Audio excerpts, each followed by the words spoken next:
My name is Captain Sonia Weiss. I'm 29 years old, and I'm a lawyer in the U.S. Army JAG Corps.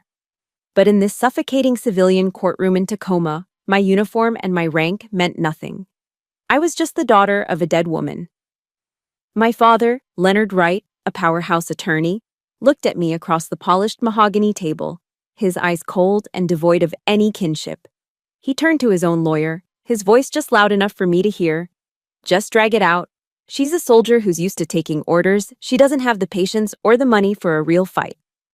The words stabbed at me like shards of ice, but the cruelest blow came when he spoke of my mother's military footlocker. That thing is just a pile of worthless memorabilia from a failed woman. Sonia, what are you even clinging to it for? He was wrong.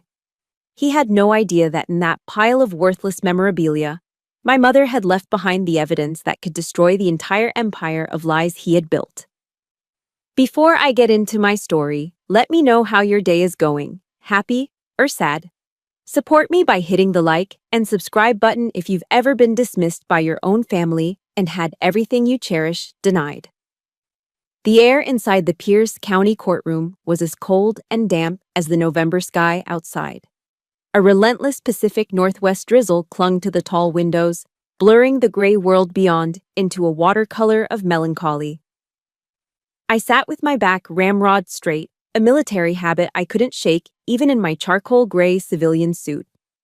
Across the room, my father, Leonard Wright, stood before the judge's bench. He was a master of this stage, his voice a smooth, confident baritone as he argued for a fifth continuance in the settlement of my mother's estate. Your Honor, he began, his tone dripping with false sincerity.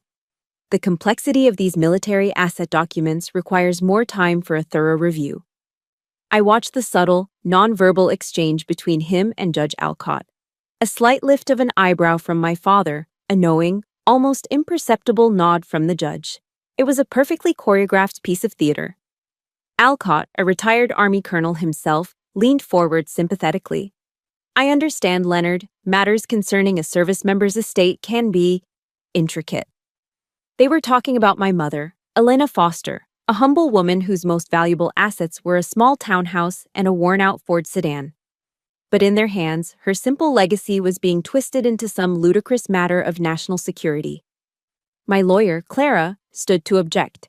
Her voice, usually so sharp and commanding, was swallowed by the thick, suffocating atmosphere of collusion between two powerful men. They were West Point classmates, a fact they'd made sure to mention at the start of the hearing, reminiscing about old professors. They had established their territory. This was their club, and I was an unwelcome guest. But Leonard wasn't finished. His legal objective was secured. Now came the personal attack. He turned, his face a mask of paternal concern. Your Honor, if I may, he said, his gaze sweeping over me with practiced pity. My daughter, Sonia, has been under a great deal of pressure. Her overseas deployments were strenuous. I'm concerned her emotions may be clouding her judgment in this matter. There it was, the classic maneuver. It wasn't a legal argument, it was a psychological assassination. In 2 sentences, he had reframed my persistence as a symptom of PTSD. He had turned my strength into a sign of instability. I felt the blood rush to my face, a hot, angry tide. He wasn't just trying to win a case anymore. He was trying to invalidate my entire being, stripping me of my credibility as an officer and a lawyer in one clean, vicious stroke. I saw the shift in the eyes of the few people in the gallery: pity, concern, the look you give someone who is unwell. I was no longer Captain Weiss, a capable attorney fighting for her mother's honor. I was just a poor, damaged soldier in my father's carefully crafted play. The hearing ended moments later. The continuance was granted, of course. I walked out without looking at him, the sound of my heels clicking on the marble floor, the only evidence of the rigid control I was exerting over myself. I sat alone in my old Ford sedan, the engine off, listening to the rhythmic slap of the windshield wipers against the relentless rain. The gray Tacoma waterfront was a blur of shipping cranes and fog. Here, in the solitude of my car, the memories he had stirred up broke free. I was 17 again, standing in the high school auditorium, the valedictorian sash feeling heavy on my shoulders. I scanned the rows of proud parents, searching for his face. It wasn't there. He had called that morning, not from his office in Seattle, but from a golf course at Pebble Beach. I could hear the faint whoosh of a golf swing in the background. "This deal is just too important, sweetheart," he'd said, his voice distant and breezy. "We'll celebrate when I get back." My mother, Elena, sat alone in the bleachers. She smiled and waved, her camera held high. But I could see the sadness in her eyes, a shadow she could never quite hide. She never spoke a bad word about him, not once. When I'd come home, angry and hurt, she just smoothed my hair and said, "He has his own burdens, honey." Burdens. Now I understood. His burden was a bottomless, all-consuming selfishness. He hadn't just missed my graduation. He had systematically erased himself from every important moment of my life, leaving my mother to fill the empty space he left behind. And now, he wanted to erase her, too. To dismiss her life, her service, her memory, as nothing more than the worthless memorabilia of a failed woman. My hands tightened on the cold leather of the steering wheel. I squeezed my eyes shut, and in the darkness, my mother's last words to me echoed, as clear as if she were sitting in the passenger seat. We were in her sterile hospital room, the scent of antiseptic hanging in the air. She was frail, but her voice was firm. "Don't let him define my life, Sonia," she'd commanded, "and you must never, ever let him define yours." It wasn't a dying wish. It was an order. My eyes snapped open, the storm of emotion inside me, the anger, the grief, the profound sense of injustice, receded, replaced by a cold, sharp clarity. The disciplined mind of a soldier took over. I analyzed the battlefield, the enemy's tactics, the objective. This was no longer a civil suit over an estate. This was a campaign. A fight for my mother's honor and for my own. And in a campaign, you don't back down. You don't surrender. I turned the key in the ignition. The engine of the old Ford roared to life, a raw, defiant sound that cut through the steady drumming of the rain. It was a silent declaration of war, lost in the gray Tacoma afternoon. But I heard it. And I knew, with absolute certainty, that he would hear it soon enough. Driving back from the courthouse, the city of Tacoma felt like a ghost town through my rain-streaked windshield. I ended up at my mother's small townhouse in the North End, the place I was now fighting for. The house was quiet, filled with the faint, lingering scent of lavender potpourri she used to keep in little bowls on the bookshelves. My eyes landed on the object in the corner of the living room, the one my father had dismissed with such contempt. Her olive-drab military footlocker. It sat there like a silent, stoic sentinel. The paint was faded, the corners dented, the surface crisscrossed with scratches from years of being moved from one military base to another. It was a silent artifact from a life I only knew in fragments. My father had always mocked it. He'd called it her junk trunk, a relic of a past she should have left behind. But to my mother, it was sacred. I remember watching her on quiet Sunday afternoons, carefully wiping down its surface with a soft cloth, her movements gentle and reverent. Once, when I was about 10, I found her sitting on the floor beside it, the lid open. She was holding an old, tarnished medal in her palm, just staring at it, her gaze a million miles away. I'd asked her what it was for. She just smiled, a sad, distant smile that didn't quite reach her eyes. "Just old memories, sweetie," she'd said, closing the lid. Just old memories. Now, standing here in the echoing silence of her home, I realized that smile was a curtain, hiding an entire story I'd never been told. My hand drifted to the cold metal latch, and a memory, sharp and unwelcome, flooded my mind. The last Thanksgiving we ever spent together as a family. I was 14. My mother had spent 2 whole days preparing. The little house was warm and fragrant, filled with the rich, earthy smells of sage stuffing and roasting pumpkin pie. It was the one day a year she tried to create the illusion of a perfect family. Leonard arrived late, of course. He tossed his cashmere coat over a chair, looked at the perfectly set table with a sigh of weary obligation, and sat down. My mother brought out the turkey, golden brown and glistening, and placed it in the center of the table. She carved him the first slice of breast meat, placing it on his plate with a hopeful look. He speared it with his fork, chewed it once, twice, with a look of detached analysis. Then he set his fork down. "Elena," he said, not with malice, but with a casual cruelty that was far worse. "You really ought to try the turkey at Canlis. It's far more moist. The chefs there brine it for 48 hours. The warm, festive air in the room instantly turned to ice. My aunt shifted uncomfortably. My uncle suddenly found the pattern on his plate fascinating. I felt hot tears sting the back of my eyes, a wave of shame and anger washing over me. All of her effort, all of her love, dismissed in a single sentence. My mother didn't say a word. She just quietly stood up, picked up his plate, and said, "Let me warm that up for you, dear." Her voice was steady, betraying nothing. That was the last holiday he ever spent with us. After the quiet, carefully managed divorce, my mother never asked him for a thing. She just worked. She worked with a quiet, relentless determination that I only now understand was a form of survival. She kept her job as a records clerk at the county office, but I'd later find out she'd also taken a second job, working the night shift as a cashier at the Safeway over on Pearl Street. Some nights, I'd wake up for a glass of water and see the kitchen light still on.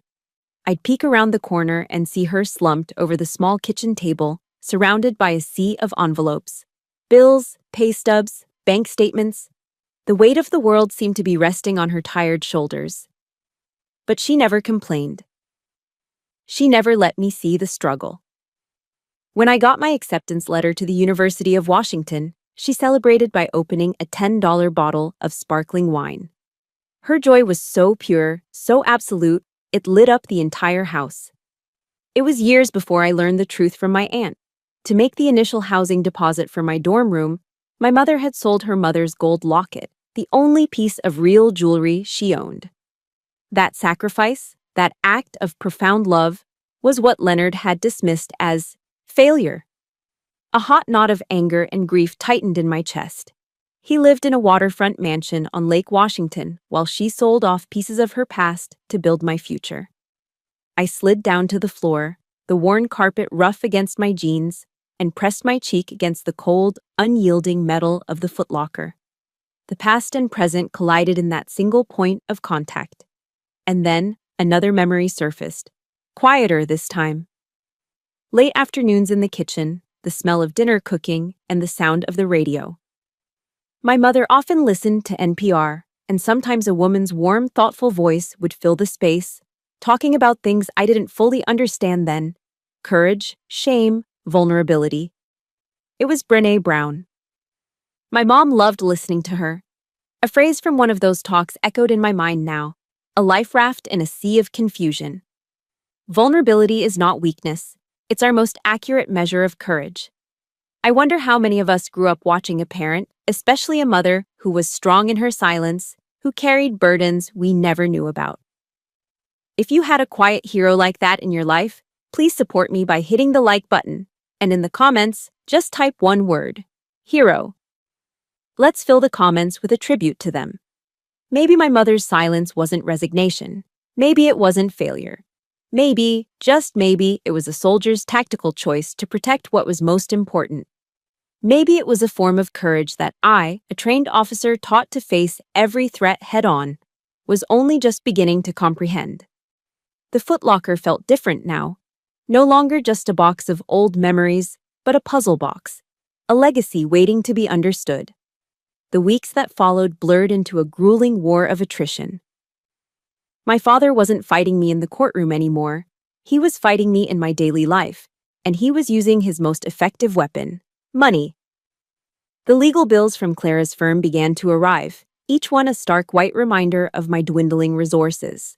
My savings, carefully accumulated over years of disciplined living, evaporated like mist in the Washington sun.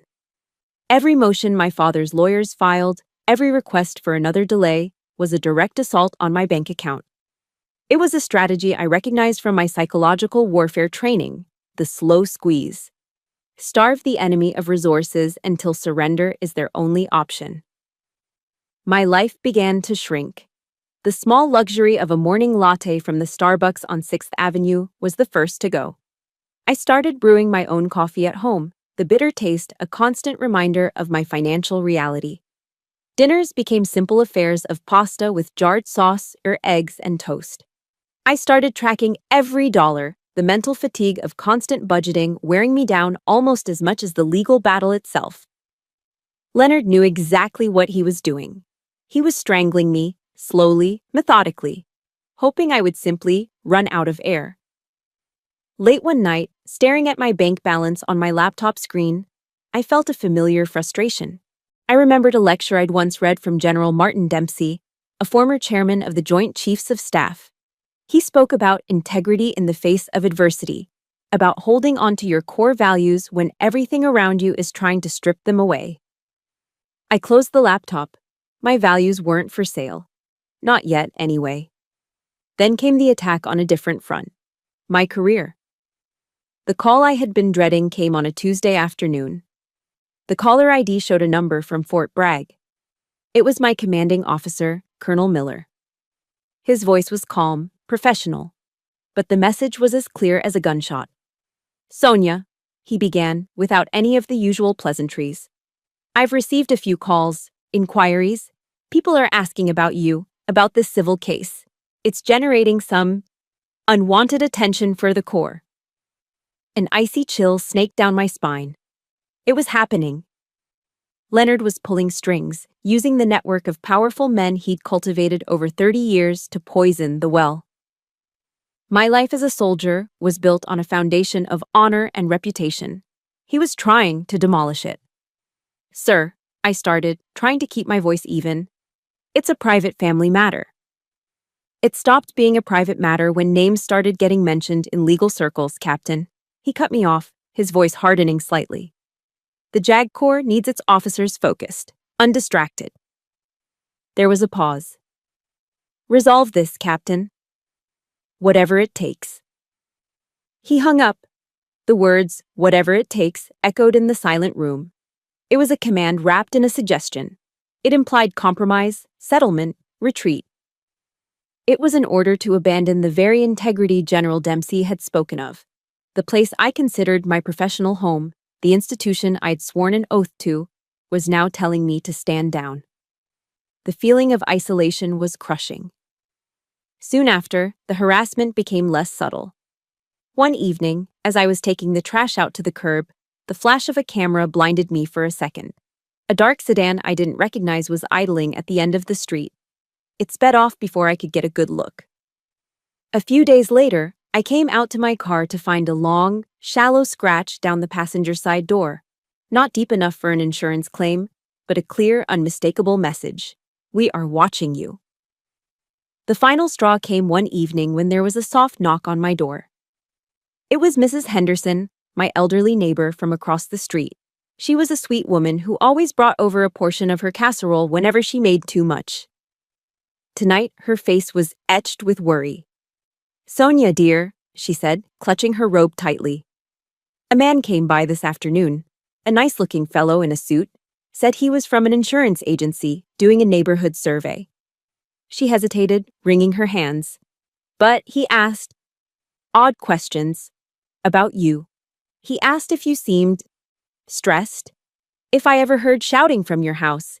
He asked if you ever talked about having nightmares since you got back from your service." My blood ran cold. I thanked her, assured her everything was fine, and quickly closed the door. Leaning against it, I could feel my heart hammering against my ribs. It was a smear campaign.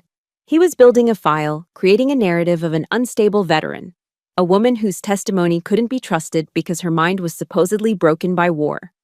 It was the same tactic he'd used in the courtroom, but now it was leaking into my life, poisoning my reputation with the very people I shared a community with. That night, I sat in the dark kitchen, the only light coming from the street lamp outside, casting long shadows across the floor. The weight of it all, the financial strain, the pressure from the army, the constant, unnerving harassment pressed down on me. I felt the sharp edges of my resolve beginning to crumble. For the first time, I felt utterly and completely alone, a single soldier fighting a war on 3 fronts with no support and no end in sight. I picked up my phone, my thumb hovering over Clara's contact information. I could end it all right now. I could call her, tell her to take whatever deal he was offering. My mother's honor be damned. I just wanted it to be over. I was tired. So profoundly tired. Just as my thumb was about to press the screen, the phone vibrated in my hand, startling me. An unknown number with a 703 area code. Virginia. Probably a wrong number. I almost ignored it. But some instinct, some flicker of hope I didn't even know I had left, made me answer. "Is this Captain Sonia Weiss?" a woman's voice asked. It was crisp, no nonsense, and calm. "This is she," I said, my own voice raspy. "My name is Renee Barrett," the woman said. "I served with your mother, Elena Foster, a long time ago. I heard you were in some trouble. I think I might be able to help." Following Renee Barrett's instructions, I drove to the VFW post in South Tacoma. It was an old, unassuming brick building on a quiet street, the kind of place you'd drive by 1,000 times without noticing. But the American flag flying out front was immaculate, and the building itself, though aged, radiated a quiet dignity. I parked my car and took a deep breath before heading inside. The moment I stepped through the door, the scent of stale beer and freshly brewed coffee hit me. The signature perfume of every VFW hall in America. The air was filled with the low, warm murmur of conversations and the gentle clinking of pool balls from a table in the back. It felt safe. A handful of older veterans, nursing beers at the bar, looked up as I entered. They gave me a slow, respectful nod, the kind of silent acknowledgement that passes between soldiers. Renee Barrett was sitting at a small table in the corner, just as she'd said. She looked to be in her early 60s, with a short, practical haircut of silver hair and eyes that were sharp, intelligent, and missed nothing. She stood as I approached, and when she offered her hand, her grip was firm, solid. "Captain Weiss," she said, her voice even. "Thanks for coming." There was no pity in her eyes, no condescension, just respect. After weeks of being looked at like a fragile victim or a nuisance, that simple gesture of professional courtesy felt like a lifeline. "Thank you for calling," I replied, my voice a little unsteady. We sat down. The quiet hum of the hall enveloped us. It was a strange kind of sanctuary, surrounded by men who had seen the worst of the world and had come out the other side. Renee didn't waste time with small talk. She got straight to the point. "Sonia," she began, her gaze direct and unwavering. "Your father has been lying to you your entire life. Your mother wasn't just a records clerk. That was her cover. She was one of the best signals intelligence analysts the Air Force ever had." The words hit me with the force of a physical blow. The room seemed to tilt slightly on its axis. My mother? The quiet, gentle woman who tended her garden and listened to public radio? An intelligence analyst? It didn't make sense. Renee saw the disbelief on my face and continued, her voice low and urgent. "She was part of a highly classified operation back in the day. Codename, Blue Harbor. It was a joint service task force. Your father and Judge Alcott were there too, fresh out of law school as junior JAG officers." She paused, letting the information sink in. "They figured out a way to abuse their security clearance using classified intercepts for personal gain. Your mother found out. When she threatened to expose them, they destroyed her career and coerced her into a divorce settlement that guaranteed her silence." My mind was reeling, trying to process the flood of information. "Coerced her? How?" Renee's eyes softened for the first time, but her voice was hard as steel. "They used you, Sonia. They used her love for you. They made it clear that if she ever spoke a word, they would ensure her unstable military background would cause her to lose custody of her only child. They threatened your safety." Every word she spoke was a missing puzzle piece clicking into place, explaining years of unanswered questions. My mother's quiet sadness, her refusal to ever fight back, her insistence on protecting me from a world I never knew existed. Renee reached into her worn leather wallet and pulled out a faded photograph, sliding it across the table. I picked it up with a trembling hand. It was a picture of a young woman in an Air Force uniform, a confident, radiant smile on her face as she sat before a complex array of radio equipment. It was my mother, but a version of her I had never known. This wasn't Elena the gardener or Elena the quiet reader. This was Technical Sergeant Elena Foster. Powerful, capable, and in her element. Your mother was a warrior, Renee said, her voice thick with pride. There was this one time, a signals intercept came through, all garbled. It was a high-priority communication, but it was a mess. Officially, the mission was a bust. But Elena refused to give up.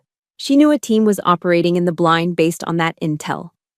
She stayed up for 36 hours straight, drinking black coffee, painstakingly decrypting that signal, piece by piece. It wasn't her direct order to do so. She did it because she knew that information would keep a dozen soldiers on the ground safe. She always put others first. Tears began to well in my eyes, blurring the image of the smiling young woman in the photo. But these weren't the tears of grief I had grown so used to. They were tears of understanding. Tears of fierce, overwhelming pride. My mother's silence hadn't been weakness. It was the strategic decision of a soldier protecting her home front. And I was her home front. Renee let me have a moment, then leaned in, her voice dropping to a near whisper. Elena knew this day might come, she said, her expression turning serious. She knew Leonard would never just let things be, so she left you an arsenal. There are others like me, Sonia. People who were loyal to Elena, who never forgot what they did to her. We've been watching. She placed her warm, steady hand over mine on the table. Look in her footlocker. She told me once, if anything ever happened, the key was the Winter Lantern. It was the code name for a sub-operation, a private log she kept. Her grip tightened slightly. We can't fight your legal battle for you, Captain. That's your territory. But we can give you the intelligence you need to win the war. This isn't just about your mother's house anymore. This is about restoring the honor of a good soldier who was betrayed by the very men who should have had her back. Do you understand? I looked from the photograph of the young warrior to the determined eyes of the older one, sitting across from me. The fog of despair that had enveloped me for weeks finally began to lift, burned away by the bright, clean fire of purpose. I gave a single, sharp nod. I understand, I said, my voice clear and strong for the first time in a long time. My mission was no longer just about defending a memory. It was about revealing a truth. The moment I left the VFW hall, I was on the phone with Clara, my voice a low, urgent torrent as I relayed everything Renee had told me. On the other end of the line, there was a long, stunned silence. When Clara finally spoke, her voice was stripped of its usual legal composure. Oh my God, Sonia, she breathed. This isn't an inheritance case, it's a cover-up. A 25-year-old cover-up. As she said it, she let out a sudden gasp. Wait a second, she said, her voice changing, the lawyer in her taking over again. Sonia, you're not going to believe this. I just got an email notification. It's a new filing from your father's attorney. I could hear the furious clicking of her keyboard. It's an emergency motion. They're petitioning the court to immediately seize and seal your mother's footlocker. On what grounds? I asked, my heart beginning to pound. Get this, Clara said, her voice dripping with incredulous irony. They're claiming it contains sensitive family heirlooms of significant historical value to the Wright family. They're painting you as an unstable daughter trying to abscond with precious family history. I had to smile, a cold, bitter smile. It was a desperate, clumsy move, and it told me everything I needed to know. The enemy had just confirmed their primary target. They weren't afraid of me.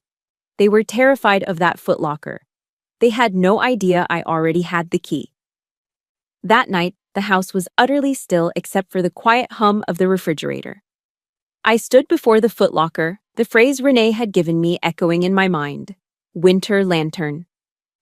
It was an odd, poetic phrase, nothing like the direct, unambiguous language my mother usually used. I closed my eyes, trying to see my childhood home through her eyes, searching for a connection. And then it hit me. A small, seemingly insignificant memory. Every winter, as the gray Washington days grew shorter, my mother had a ritual. She would hang a delicate Japanese-style paper lantern on a hook on the back porch. It cast a soft, warm glow against the cold winter nights. She said it was to welcome the light back, a beacon of hope in the darkness.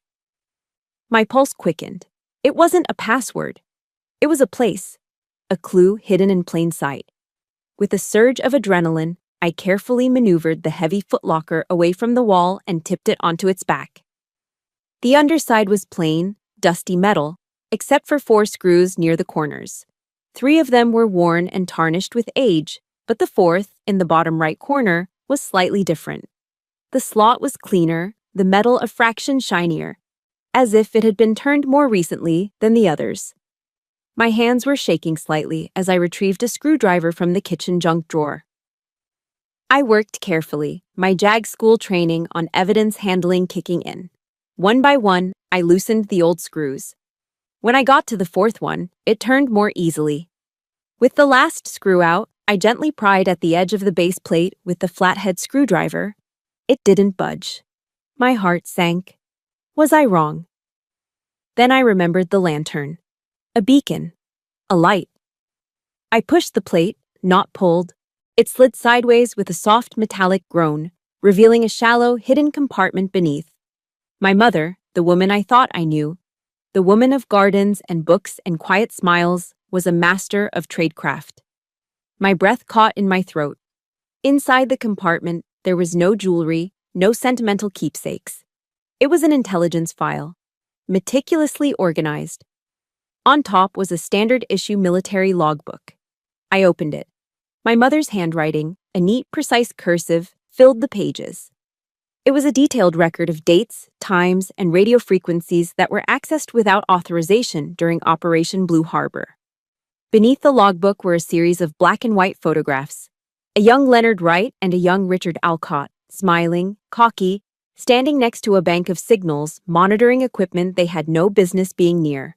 And then, the final, chilling piece of the puzzle. A typed report, a threat analysis my mother had written and clearly never filed. It detailed how intelligence from those unauthorized intercepts was used to blackmail a state senator into voting for a lucrative defense contract. It outlined how they had illegally monitored a civil rights activist whose subsequent death in a fiery car accident was ruled a tragic misfortune. This wasn't just evidence of misconduct. This was a blueprint of their crimes.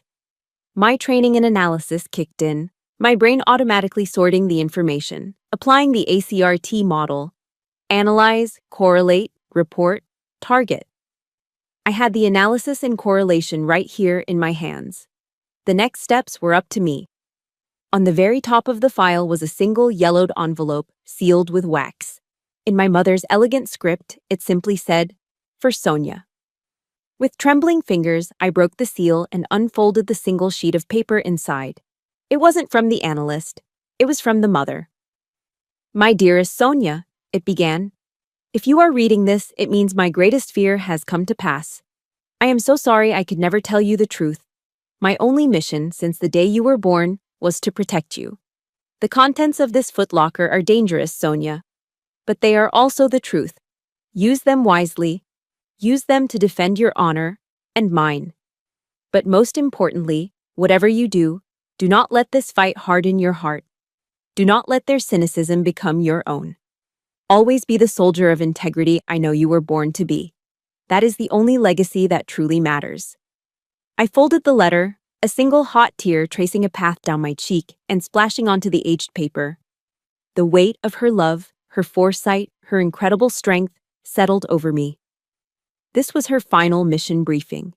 This was her true inheritance to me. Not a house, not a bank account, but a legacy of love, honor, and a demand for justice. The fight ahead was no longer just about the past. It was about fulfilling her last command. And I, Captain Sonia Weiss, would not fail.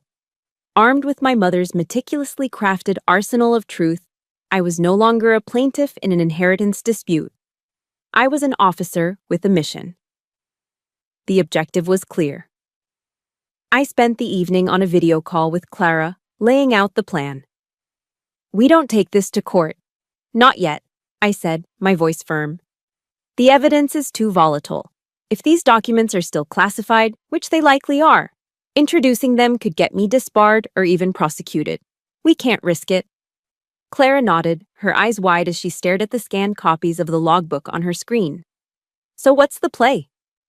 "A surgical strike," I answered. Psychological warfare. We use the evidence as leverage to force an unconditional surrender before the main battle begins. I paused, then added, and I'm delivering the terms in person. There was only one uniform for a mission like this. The next morning, I stood before my full-length mirror, not in a business suit, but in my Army service uniform. The deep blue jacket, the perfectly creased trousers, the polished brass on my belt. It was more than a uniform. It was a suit of armor forged from honor and discipline. I wasn't going to see my father. I was going to confront a disgraced former officer. His law firm occupied the 50th floor of the Columbia Center in downtown Seattle. Stepping out of the elevator, I entered a world of hushed tones, expensive art, and panoramic views of Elliott Bay. The entire office, a sea of paralegals and junior associates in tailored suits, fell silent as I walked in. My footsteps were soundless on the plush carpeting, but my presence was a thunderclap. I didn't look like a daughter coming to beg. I looked like a reckoning. Leonard's assistant, a young woman who looked barely out of college, stared at me with wide, startled eyes. "Captain Weiss, can I help you?"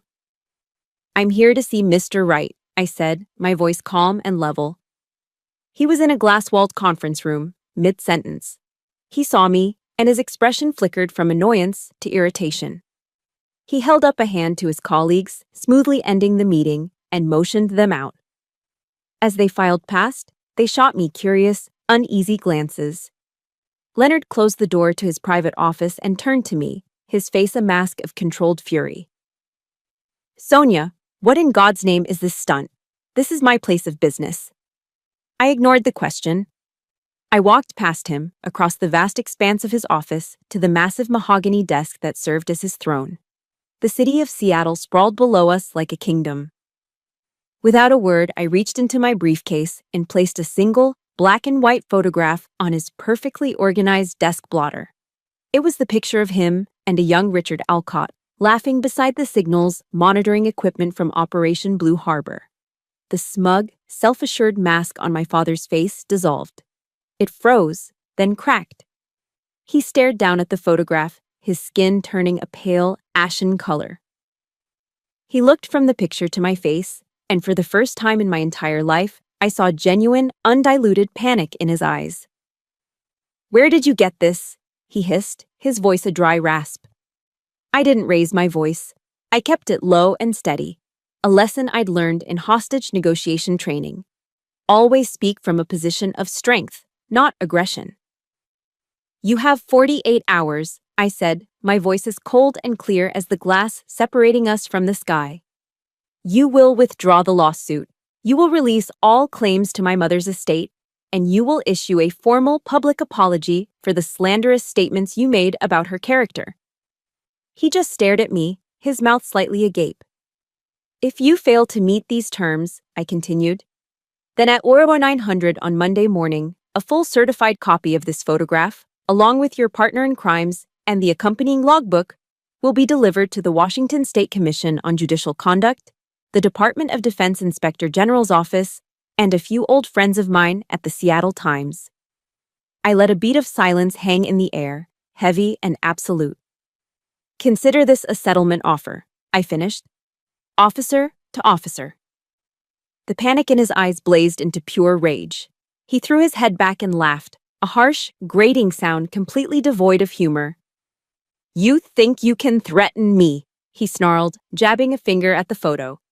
"With some ghost from 25 years ago, you have made a fatal mistake, little girl." He snatched the phone from his desk, his hand shaking with fury. "You think you're a soldier? You're just a stupid child playing dress-up," he screamed, his voice echoing in the large office. I stood my ground, my posture unwavering. "I am an officer of the United States Army," I replied, my voice dangerously quiet. "And you, sir, are an officer who disgraced the uniform." That was the final blow. His face contorted in a mask of pure hatred. He turned his back on me, stabbing numbers into his phone, already barking orders. "Get me Delaney, now. And get me everything you can find on military misconduct. Everything." I understood then. There would be no surrender. I had backed a cornered animal into a trap, and now it was going to lash out with all the power and venom it possessed. The war was no longer a series of skirmishes. It was now an open declaration. Have you ever had that one moment, that breaking point where you finally stood up to someone who had hurt you for years and reclaimed your power? If you have, please hit that like button to support this journey. And in the comments, just write, "I'm ready," if you're ready to see this fight through to the end. I turned, my back straight, my head held high. I walked out of his office through the silent gauntlet of his employees and didn't look back.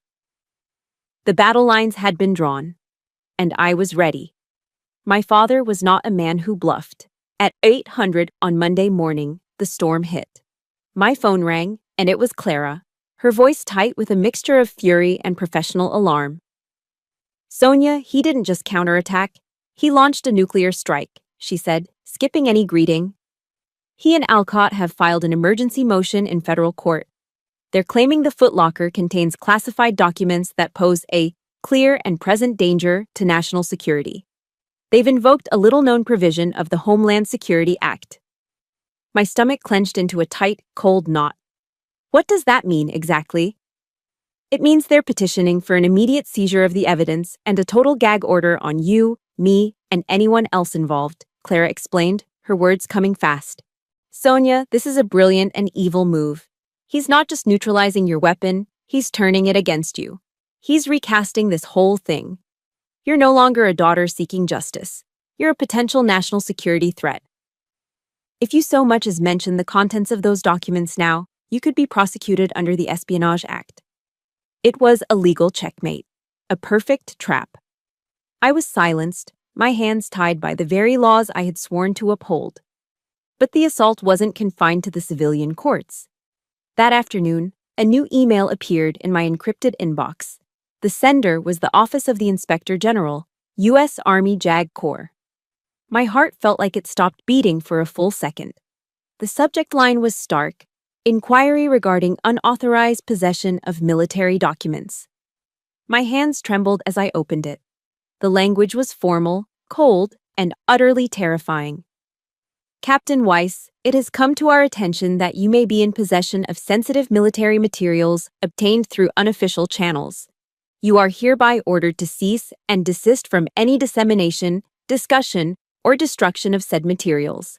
Prepare a full report on their origin and contents to be submitted to this office within 72 hours. I felt the air leave my lungs. Leonard had done it. He had created a perfect pincer movement. The civilian courts had gagged me, and now the military was investigating me. If I obeyed the court and stayed silent, I was defying a direct order from the Army. If I obeyed the Army and submitted a report, I was violating a federal gag order. Either way, my career was over. The sense of betrayal was profound, a physical ache in my chest. The Army, my family, my entire professional identity was now viewing me as a suspect. The war became a 24/7 siege.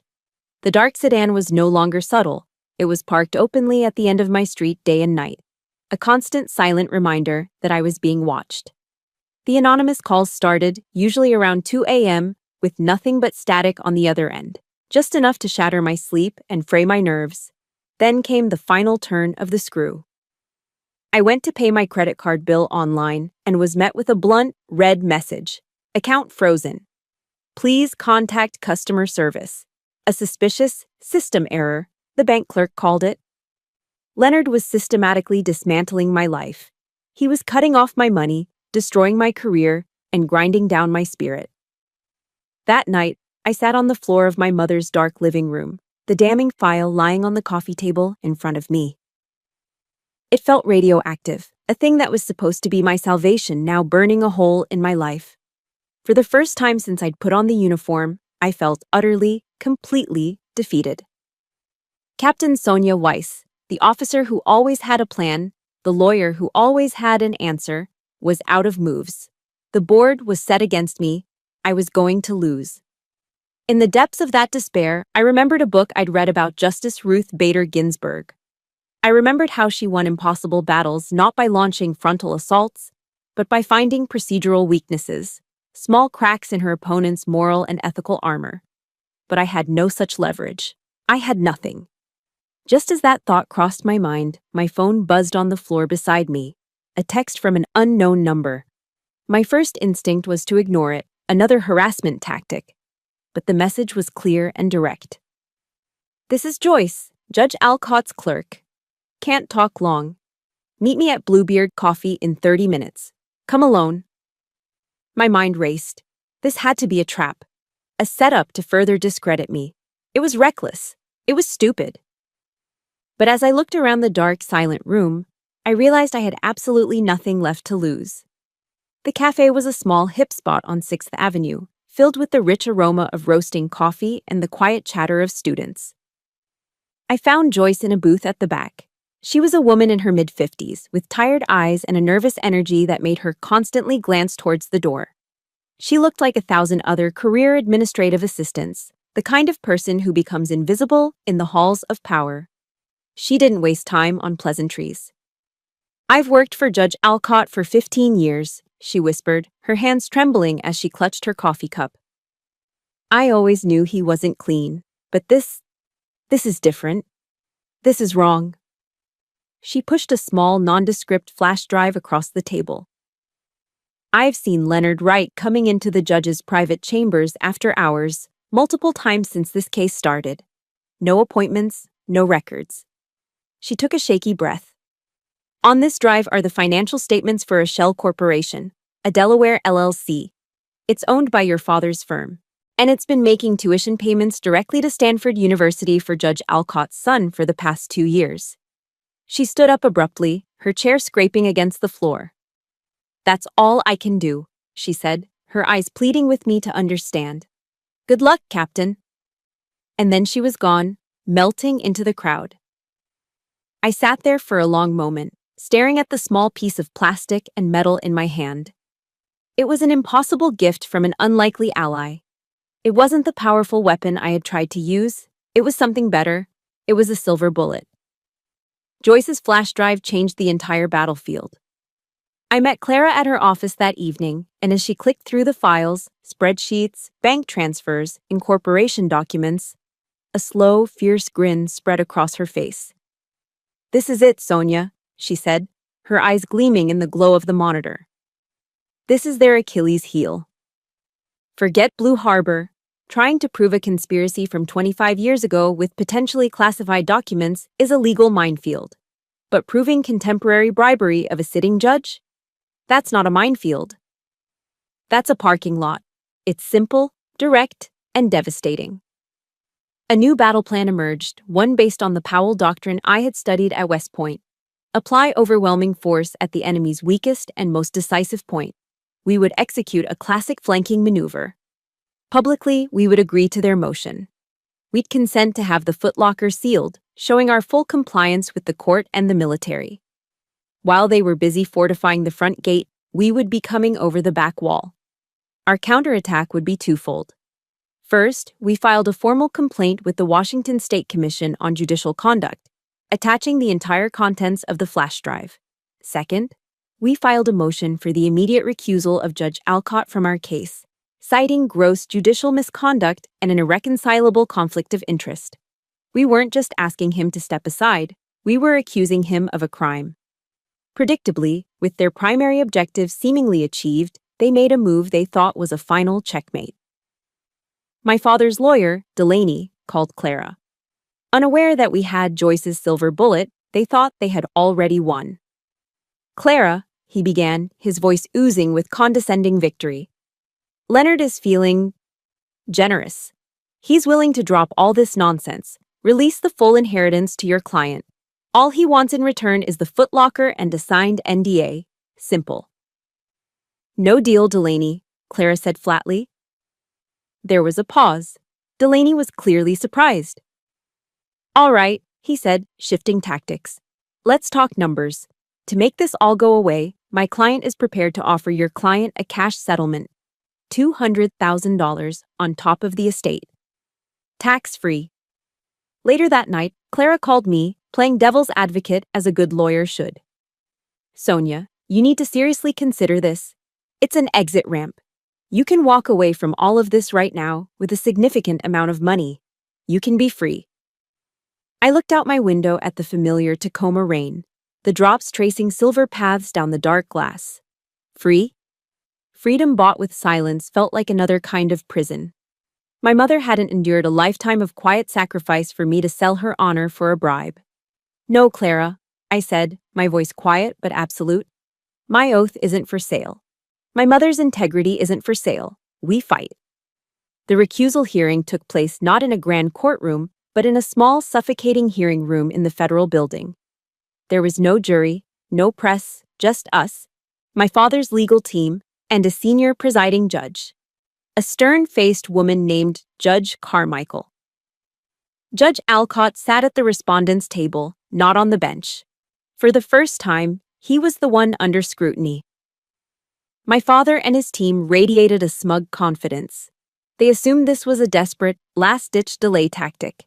They were relaxed, whispering jokes to each other. They had no idea they were walking into an ambush. Clara began methodically, laying the groundwork.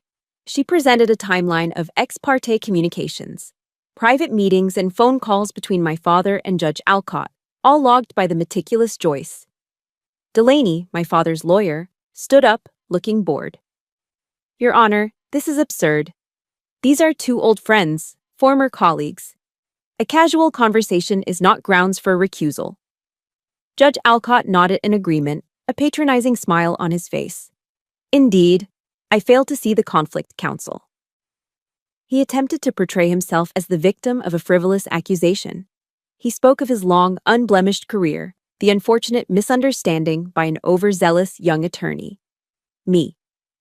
That's when Clara looked at me and gave a subtle nod. It was time. I stood up. My hands were steady. My voice when I spoke was clear and cold. I did not look at my father. My eyes were locked on Judge Alcott. Your Honor, I said, addressing Judge Carmichael but never breaking eye contact with Alcott. I have just one question for Judge Alcott. Sir, could you please explain the series of payments made from a corporation named Northwest Holdings, LLC, into your son's tuition account at Stanford University? The air in the room became thick and still. The smug confidence on the faces of my father and Alcott evaporated, replaced by a ghastly, uniformed expression of pure horror. Their eyes darted from me to each other, a silent, frantic exchange of panic. Clara, without a word, walked to the front of the room and plugged the USB drive into the court's presentation system. With a click, the screen on the wall lit up. It was a bank statement from Northwest Holdings, LLC. And there it was, line by line, for everyone to see. A transfer of $18,000, dated 3 months ago, sent directly to the Stanford University bursar's office. The memo line read, Tuition payment, Alcott J. Judge Carmichael stared at the screen for a long, silent moment. Then she slowly turned her gaze to the man at the respondent's table. Her voice was like ice. Judge Alcott, she said, do you have anything to say? Alcott opened his mouth, but no sound came out. The color had drained from his face. He looked at my father, a desperate, pleading look. But my father wasn't looking at him. He was staring at me, his expression a mixture of disbelief and raw hatred. In the military, we have a term for this: a catastrophic failure of leadership. I had another term for it: justice. The line had been breached. Their defenses had crumbled. The game was over. The aftermath of the recusal hearing was swift and silent. There was no dramatic courtroom confession, no public spectacle. Power collapses not with a bang, but with a quiet, frantic shuffling of paper. News of Judge Alcott's recusal and the subsequent investigation by the Commission on Judicial Conduct spread through the Washington legal community like wildfire. A week later, a small article appeared on page A12 of the News Tribune. State Judge Richard Alcott announces sudden retirement due to health concerns. It was a polite fiction, a face-saving exit that everyone in the know understood for what it was: the end. With his primary accomplice neutralized and facing disbarment, my father's position was untenable. He surrendered, unconditionally. The official notification came in an email from his lawyer to Clara. It was a formal document, stripped of all emotion. All motions against me were withdrawn. All claims to my mother's estate were relinquished. All terms of her original will were to be executed immediately. Attached was a scanned, signed apology, a sterile lawyer-drafted paragraph devoid of any genuine remorse, but it was a victory nonetheless. I was in the courthouse elevator with Clara when she got the email. She read it, then simply turned her phone towards me. I read the words, and a strange thing happened. I felt nothing. Just a vast, quiet emptiness. The battle was over. The war was won. Leaning back against the cool metal wall of the descending elevator, I felt the rigid control I'd maintained for months finally break. Tears streamed down my face, hot and silent. It wasn't a cry of sadness or even joy. It was the cry of pure, unadulterated release, the sound of a soldier finally laying down a burden that had grown too heavy to carry. That evening, he called me. The caller ID flashed with his name, a name I hadn't seen on my phone in years. I hesitated, then answered, putting the phone on speaker and setting it on the kitchen counter. I didn't want his voice that close to my ear. His tone was alien. The arrogance, the command, the condescension. It was all gone. In its place was the thin, desperate voice of a broken man. "Sonia," he started, his voice cracking. "Sonia, I'm sorry. I was wrong. About everything." I listened to the sound of the rain against the window, a steady, soothing rhythm. Is there a way we can start over?" he pleaded. "I'm still your father." I thought of my mother, sitting alone in the high school bleachers. I thought of her slumped over the kitchen table, drowning in bills. I thought of the cold dismissal in his voice at that Thanksgiving table. All the years of hoping, of waiting for a scrap of affection, of wishing he would be the father I needed him to be. It all coalesced into a single, painful, and liberating truth. The anger was gone. The rage that had fueled me for weeks had burned itself out, leaving behind only the cold ashes of acceptance. "No, Leonard," I said, my voice calm and steady. The use of his first name was deliberate. It was a line drawn in the sand. "We can't." "Sonia, please, don't destroy me," he begged. "It's already done," I replied, not with malice, but with a simple statement of fact. "And you were the one who did it. I forgive you," I said, the words feeling strange and new in my mouth. "I forgive you not for your sake, but for mine. I need to be at peace." I took a breath. "But I can't have you in my life. Goodbye." I ended the call before he could reply. It was the hardest thing I'd ever done, and the most necessary. It was the final act of my own liberation. A few days later, a moving truck delivered the footlocker. It looked smaller somehow, sitting in the middle of the living room. I knelt before it and opened the lid. This time, I wasn't searching for an arsenal. I was looking for my mother.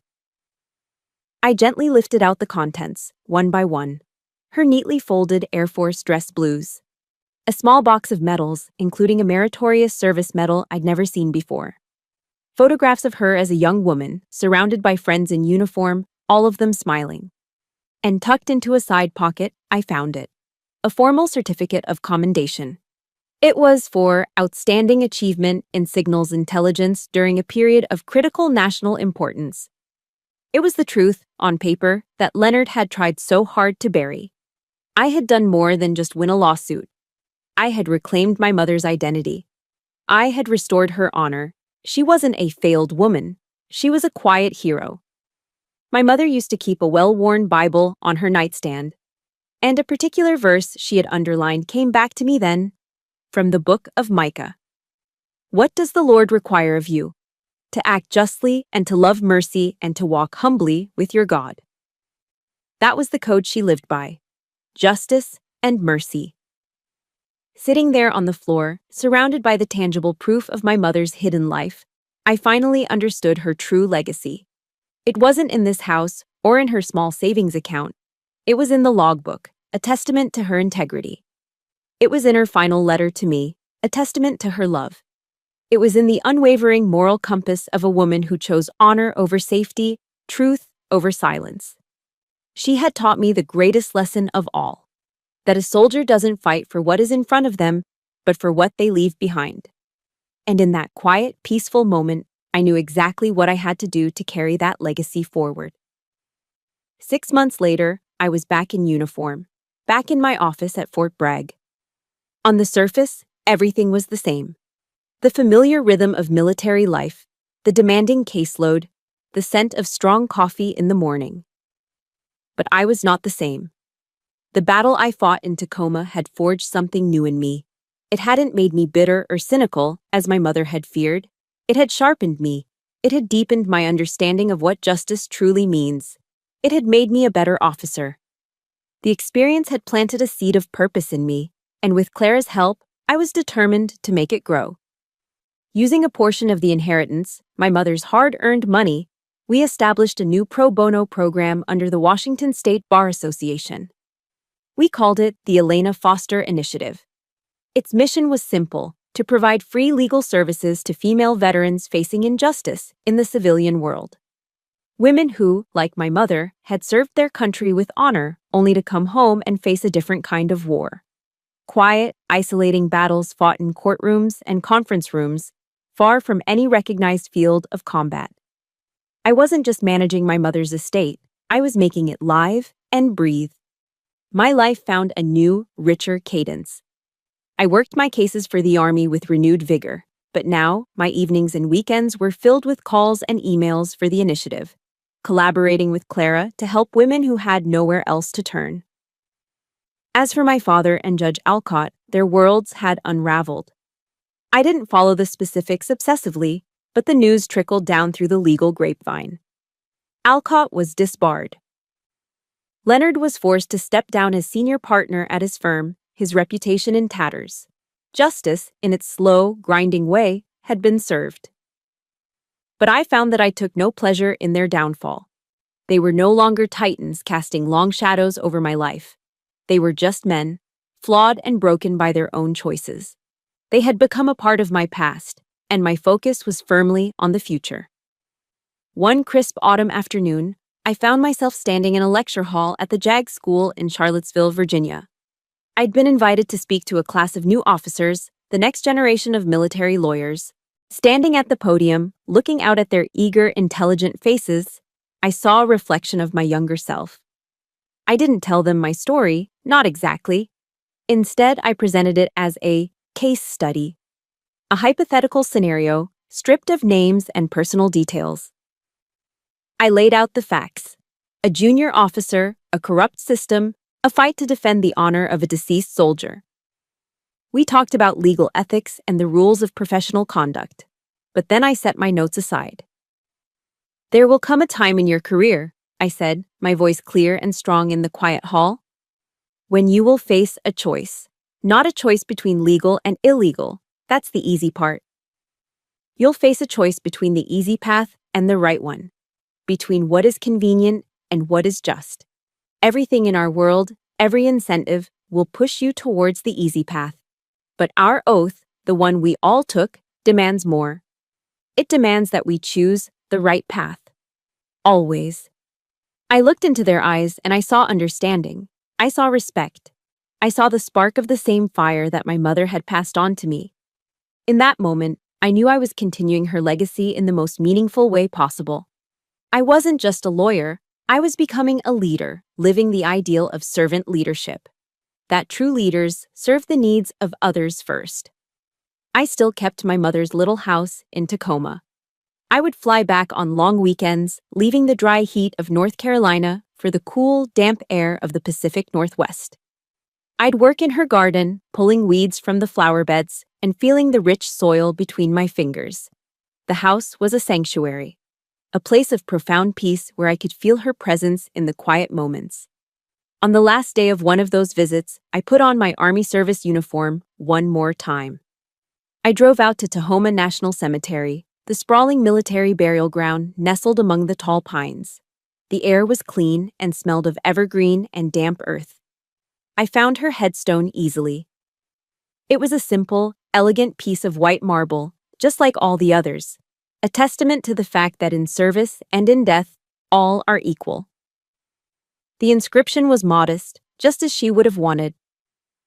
Elena Foster, Technical Sergeant, U.S. Air Force.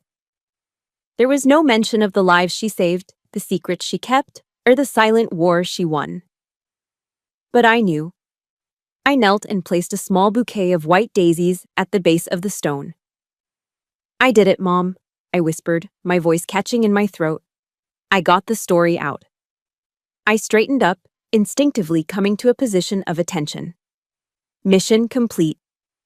A gentle breeze rustled the leaves of the tall fir trees surrounding the plot, a sound like a soft, approving sigh. I stood there for a long time, not in grief, but in gratitude. The fight had cost me dearly, but it had given me something precious in return. It had given me my mother, and it had given me myself. I was no longer just Elena Foster's daughter, fighting to reclaim a stolen past. I was Captain Sonia Weiss, a lawyer, a soldier, and the proud guardian of another soldier's legacy. Thank you for listening to my story. My fight for my mother's legacy taught me that our true inheritance isn't what's left to us, but what's left inside of us.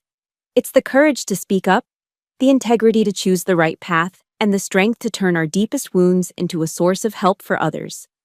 If you believe in that kind of legacy, please like this story and subscribe to our channel to hear more tales of resilience. And finally, I'd be honored if you would share this with someone who needs to be reminded of their own strength. Thank you for being part of this mission.